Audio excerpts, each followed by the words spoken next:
What's up, all you Spider-Man loving dudes and dudettes? ToyShiz here, and I got yet another Taco Tuesday Retro Shiz look back at the old Toybiz past. This time we're taking a look at Spider-Force, the collection of randomness that made up the Spider-Man the Animated Series. And this is what I've been kind of hinting at for weeks now. While it is completely bonkers nutso, you gotta give it to them. I mean, the characters look like what they're supposed to look like, and you got this extra armor that is completely wild, especially Spider-Man, but he's actually pretty cool. I'm gonna show you. This is gonna be a very, very fun, and stay tuned to the end. There's something else for this particular wave of figures that I couldn't fit properly, let's just say, within the viewfinder of this window, but it's just something to kind of make you watch till the end. Yeah, that's what I'm doing. Anyways, we're going to take a look at all these figures, what made them tick, put their armor on, all that great stuff. Just want to say, as always, thank you for watching my Retro Shiz vids. It really means a lot. So without further ado, let's get into it. This is the Toybiz 1997 Spider-Man Spider-Force action figure wave. It's new Spider-Force Spider-Man and his incredible Spider-Force web car. My spider sense tells me Wasp is in trouble. Spider-Force figures come with insect droids that transform into radical battle armor. It's Spider Missile Swarm. The evil tarantula puts on his insect armor. He'll make a nice hood ornament. There's never been anything like the Spider-Force web car. Spider-Force web car and figures each sold separately. Now, first up on the scene, we have old Abner Jenkins sporting his classic Beetle outfit. This was one of the characters that never appeared on Spider-Man the Animated Series, and because of his Beetle-like appearance, you would have thought, well, that'd be a no-brainer. It's Spider-Man. He's a tinkerer of sort with all kinds of gadgets and flight suits and everything else. Why not throw the Beetle in for good measure? Well, again, starting with this particular wave, we started to get into more comic book-based characters and ones that never actually appeared on Spider-Man the Animated Series. But the Beetle is looking all kinds of fantastic. Even though he doesn't really have his trademark wings in the sense, he did come with a Beetle armor accessory. And if you were wondering, yes, the gimmick for all of these figures is that they have a bug-like added armor feature that actually is interesting. It's very indicative of the 90s. It's something that I don't think you would see too often of things, especially toys nowadays. But I mean, look at the face on that guy. That's very interesting. His eyes are going every which way. Good paint. I mean, there's a good amount of paint just on the accessory alone, you have to say, from the purple plastic. You got red underneath, some green eyes, some decent browns, greens, reds. You know, it's very cool. The wings are painted so elegantly, very bug-like, very insect-like, and you gotta give it to them that. It's just a very interesting accessory, and as you'll soon see, while this one's awesome, this doesn't even compare to another one I got actually a couple of them I got coming up. But the Beetle is the exact same way. Nice purples, greens, yellows. He's got a black wash, kind of more of a highlight to him to kind of accent the muscles, or else he'd kind of be that bright green. But I think it works very, very well. I like his purple mask. I always like the look of the Beetle, the classic looking Beetle. I think he's just simplistic, very bug-like, but a great Spider-Man foil. Articulation was at the head, at the shoulders, at the elbows, and he had sort of like, I guess you would say, female articulation for that type of figure back in the day,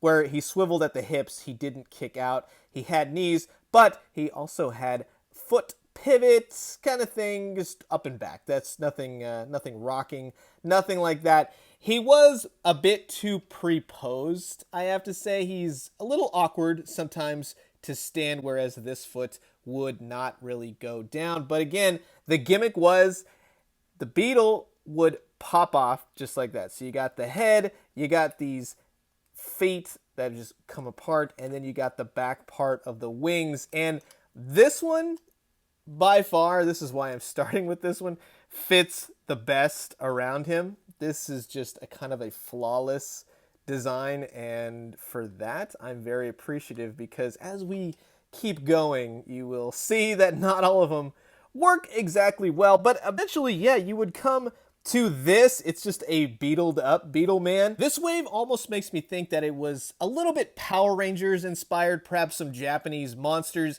While you have these villains of Spider-Man, you'd put this armor on and it turns him into almost like an otherworldly creature. I definitely dig it. I think this is a lot of fun, very different, very exciting, adds that play feature while also giving you a standard Beetle character. And for that, you cannot go wrong. He's a great figure, and I definitely think he would look fantastic on your shelf. So from going to Beetles to bees, what's better than a Nazi scientist whose body is completely made out of intelligent bees to create none other than the Swarm. The Swarm is one of those more out there, more crazy, more sci-fi, and really nothing is more crazy than a man whose body is completely comprised of a billion bees. But that doesn't detract from the fact that they actually delivered quite an amazing figure. One that actually almost comes two figures, basically. He comes with a giant bee armor. Good old Swarm, from his zombie-like appearance, his giant red eyes, his purple cape. I mean, bees need a sense of fashion as well. Why wouldn't you want a purple cape, purple gloves? No purple boots, though. He left those off. But the paint is what kind of cements it. I mean, what are you really supposed to do with a man whose body is made of bees? Well, texture the heck out of it and throw little bits of gray and black in there to kind of give it that swarmy look. Now, he is a bit pre-posed, much like the Beetle was. He's very hunched, which kind of has him looking down for most of the time. It does detract from a very elegant face sculpt. He's actually very, very cool to look at. Big purple cape, not much going on the back. For his articulation, his head rotated. His articulation in the arms is a little bit hindered by the cape, but I do like that his arm fit perfectly within the cape. He had it at the shoulders, at the elbows, nothing at the wrists. He kicked out, had knees, and he had some foot rotation. So in that sense, he is pretty well articulated for a 90s figure. You can't go wrong with that. And he looks really great overall. I mean, he's the honeybee man, but nothing says it more than his armor that he comes with. This may as well be a second figure in the fact that all of this hooks together. Not so much, and this has been like this since day one, but these hook together and then they start to slowly separate. He's got elegant painting all over him, little tendrils, little segments. I love the fluorescentness of the wings. I think that came out quite beautifully. They're articulated. See that part? It's already fallen off. So what you do is kind of just disassemble the bee. You just pull the armor off. And again, much like a Transformer, I love how all of this hooks together. Take Swarm here. You're going to want to pop his head off. So he takes it off right there. Remove the cape. You could pop this purple part off of the actual head, put the head back on, and then have the head rest inside there. But to be quite honest with you, taking this out is something else, and I definitely don't recommend it. So you would just kind of slip this over his back just like that, and that actually stays perfectly. These fit over his wrists. Give him that. This is what I mean. This is what I love about this Bizarro line. You have to put him in the right direction on the right leg. It doesn't always work perfectly, but for the most part, these all still snap in beautifully. Just absolutely beautifully. And you get a giant swarm bee creature. I think that that's very cool. I mean, imagine Spider-Man fighting that. Again, it adds to the playability, the function, the form. Very cool. It all snaps together beautifully. Yeah, you have to leave the head and the cape off, but for what it makes up for, man, that is a awesome looking figure. Now, if you are thinking, well, hey, isn't that Janet Van Dyne, the Wasp from the Avengers? Well, part of you would be correct. This is, in fact, the Wasp, and this is the incredibly 90s version. Good old Janet Van Dyne, well, I guess she died in the comics, and then lo and behold, she came back as a mutant sort of wasp.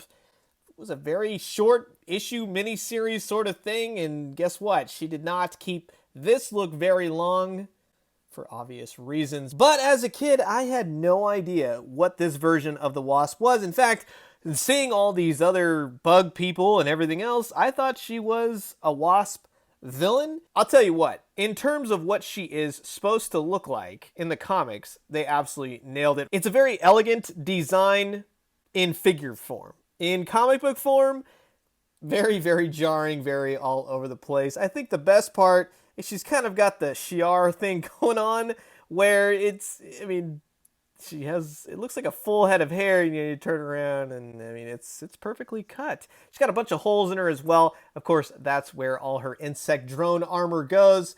Nice pink, nice purples. It's one of those figures where I never really understood it. It was a totally bizarre character to me.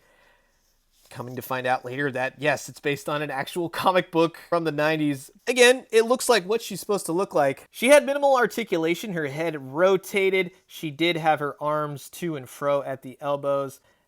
It did rotate, well, at least on one side.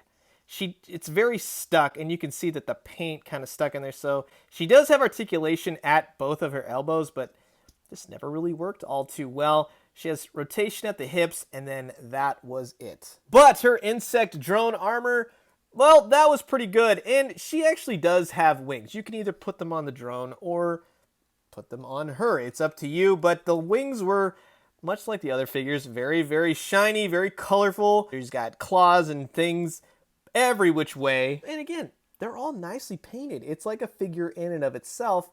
Plus, not only that, it transforms. So let's go ahead and do that right now. So again, this is one of those figures where none of the parts fit perfectly. And the kid in the commercial who's just shown good, like, oh, you know what? I'm just going to throw this wasp part over. Yeah, see? No, it doesn't work. Mine have never been able to peg correctly into the spot on her back. And they're supposed to kind of drape over her hands. But as you can see, yeah, she turns into a very waspy woman. Very interesting. I think the wings really sell it.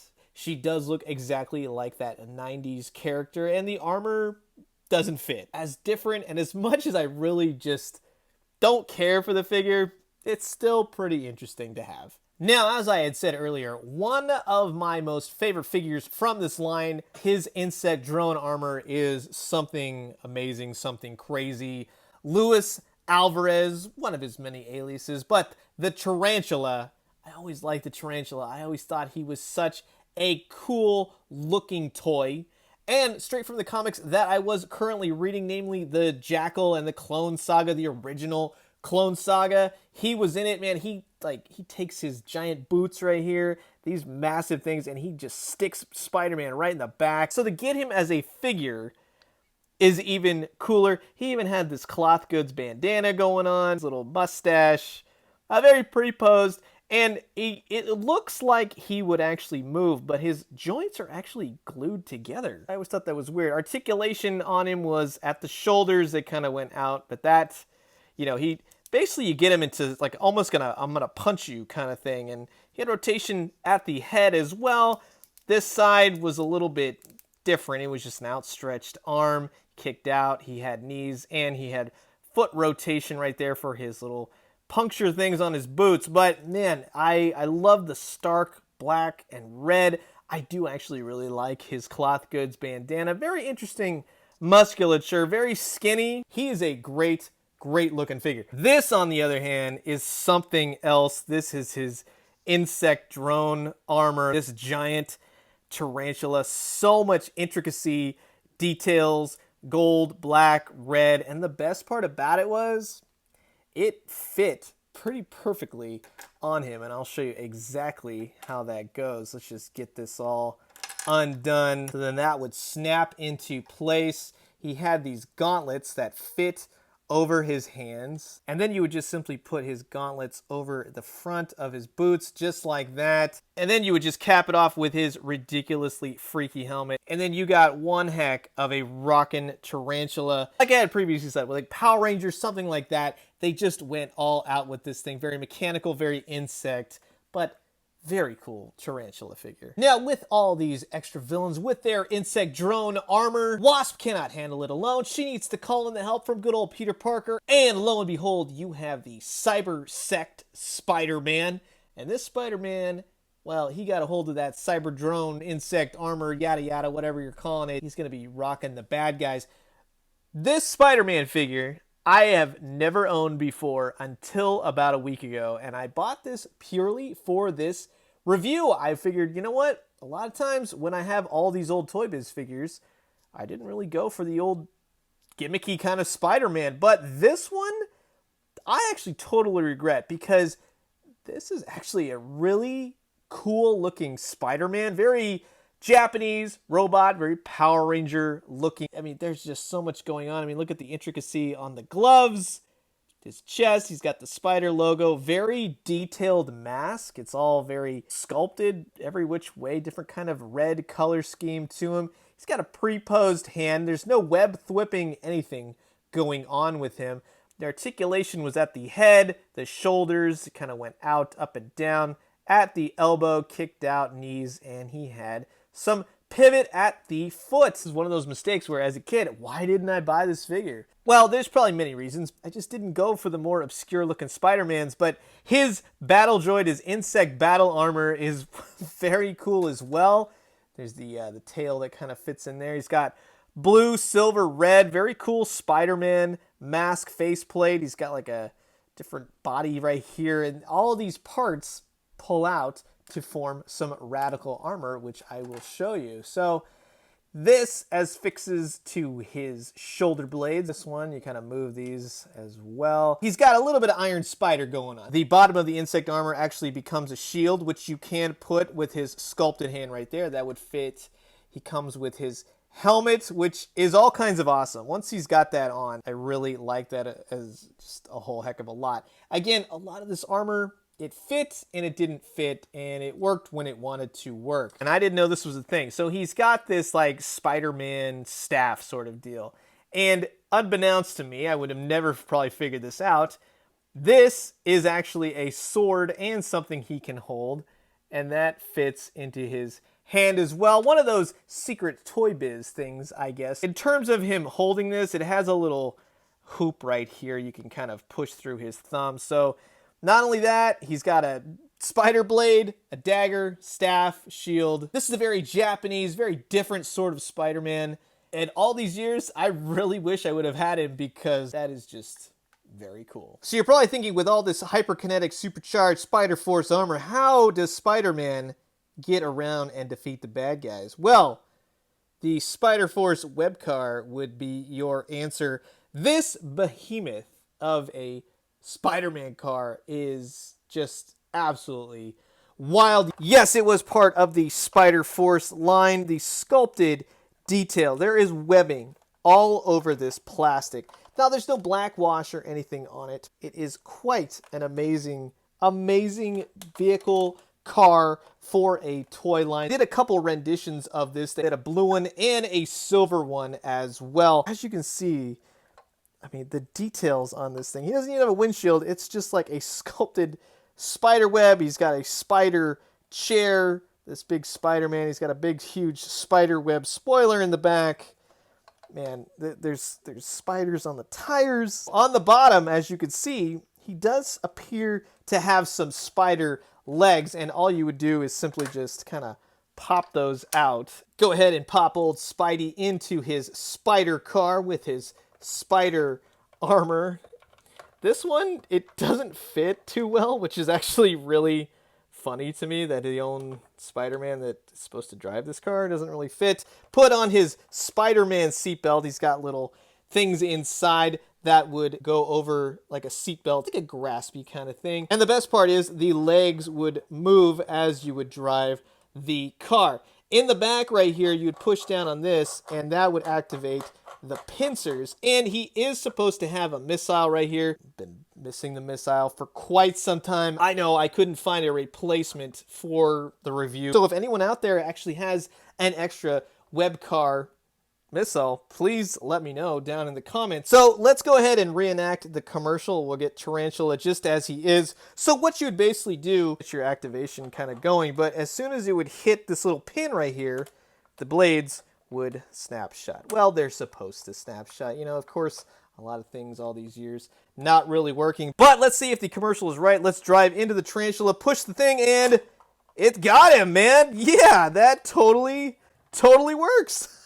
Dang, that That just made my day. That's amazing that even as old as these commercials and everything are, this thing totally works. So that would be the Spider-Man Spider Force Spider-Man web car. Yeah, you got to get this. This is a fantastic feat of engineering and so cool that the Wave ended up having its own super awesome vehicle. So that's going to do it for my Retro Shiz look back at the 1997 Toy Biz Spider-Man the Animated Series Spider Force. I hope you guys enjoyed this one. This is where the Spider-Man figures really start to go bonkers, and I absolutely love it. The CYBER-SECT Spider-Man, the Wasp, Tarantula, the Swarm, and the Beetle. You can't go wrong. But the biggest highlight, I think, is the web car. Man, that thing, that's a feat of engineering. I totally understand why they reused it. So, what do you guys think about these figures? Did you have any as a kid? Are there any that you absolutely have to get now? Comment below, let me know. Let's talk all things Spider Force. I want to know what you guys think about this web car, because you got to get one. It's awesome. I absolutely love it. I'm going to leave you guys with that. As always, drink some great coffee, eat some great food, but most importantly, collect all the old Toy Biz figures, display them. Man, they were up to some awesome, awesome things back in the day. Stay tuned to next week. It's going to be rad as well. And when you do, let me know what you found. I'll talk to you guys soon.